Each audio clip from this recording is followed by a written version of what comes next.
Welcome back. This is By the Book, and we're your married relationship coaches. I'm Sent. I'm Sil. And today we are talking about Married at First Sight, Season 16, Episode 4. Let's just chit-chat about Clint and Gina real quick. Not a whole lot of substance, really, to me, to this episode with them, but I think we saw some interesting foreshadowing. So, as you know, everybody's done with the weddings. They talked about, how it went. They had their first nights together. Everything was cool. Nobody had sex, so that was a good thing, I think, despite what Pastor Cal be pushing on these people. Clint definitely said that he wanted to have sex, and you could tell he had those little hormones raging. Thought it was pretty comical for him to say he was in his sexual prime. But hey, if you think you're there at 40, maybe he's a late bloomer. Statistical data shows differently. The lie detector determined that was a lie. But no.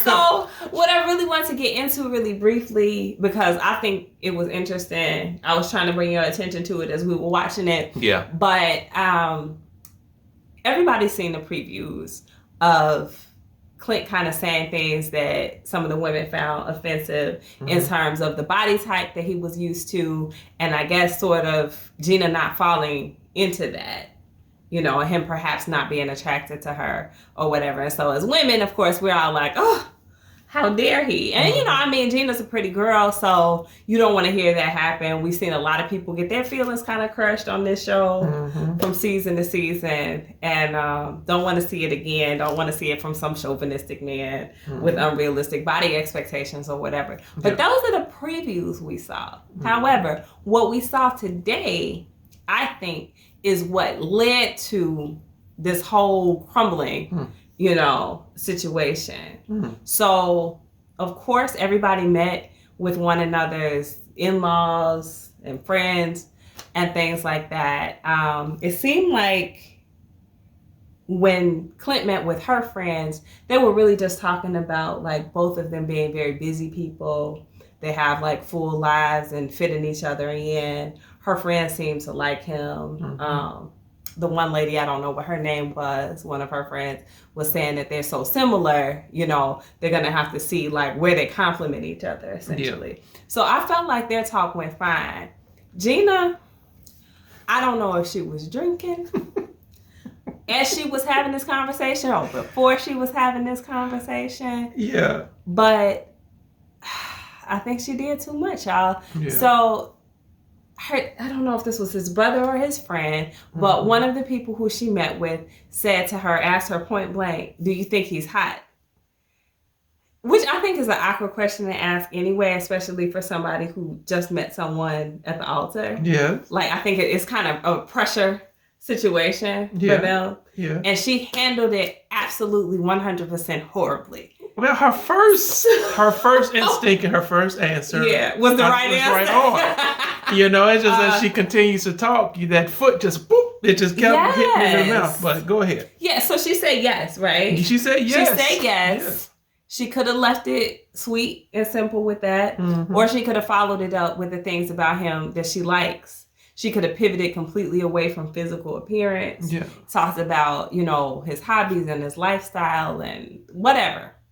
Instead, she jumps into how her normal type that she's into is tall, dark, and handsome. She hasn't been attracted to people with lighter hair, lighter features, things like that. However, her ex was a lighter hair guy, whatever. I guess she was kind of likening him to Clint in a way. At least that's the way we were reading it. I saw his dad was there, and his dad is looking like...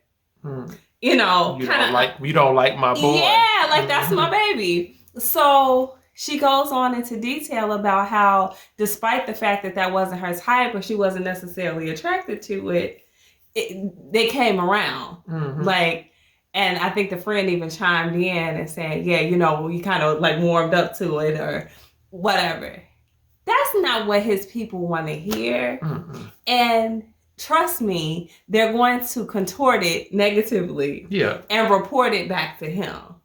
And I am so sure that happened.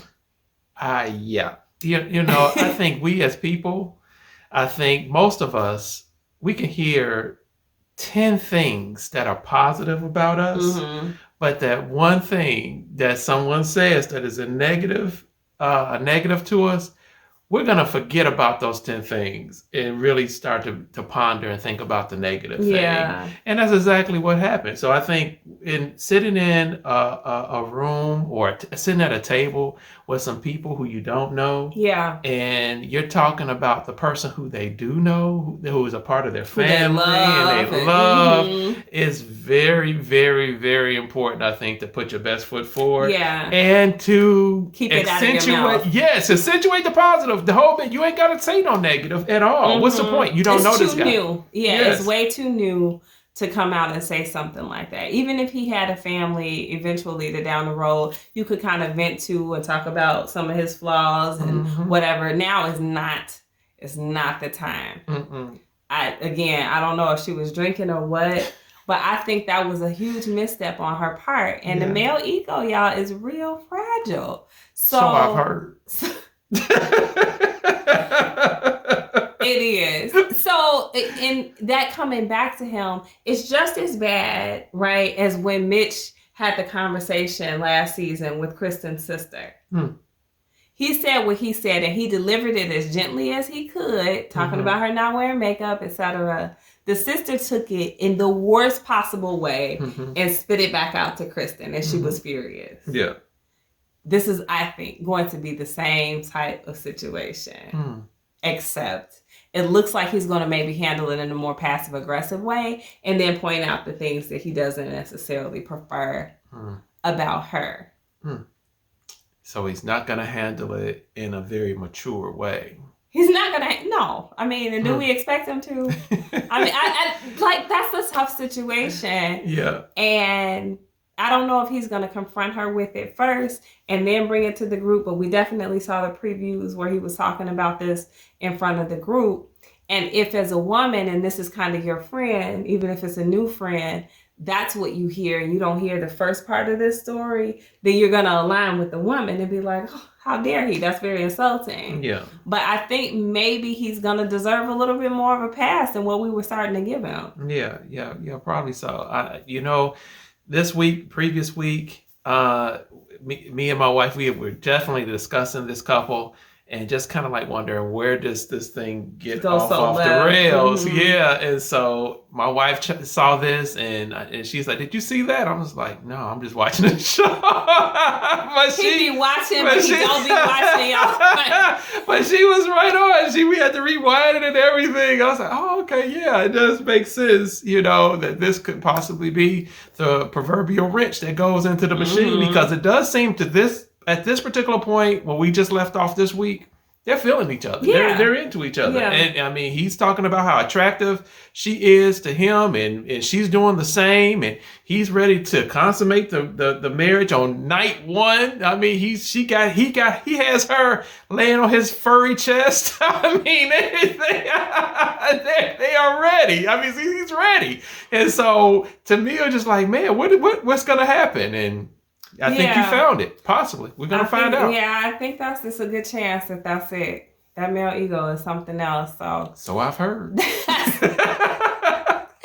all I really wanted to highlight on today, guys. I mean, everything else with them seemed okay, like you said, because we haven't gotten to his people told him what happened part. So once that unfolds, I think we'll see where that drama comes from. But drop your comments below if you think that's it, or if it's something else you think is going on, because I didn't fully get the vibe that he wasn't feeling her. I know some of you have chimed in and said like he maybe wasn't attracted to her right off. I didn't see that. Point it out. That's fine. We can talk about it. But we'd love to hear from you. So like I said, drop the comments, like, share, subscribe. We'll talk to you guys soon. Bye.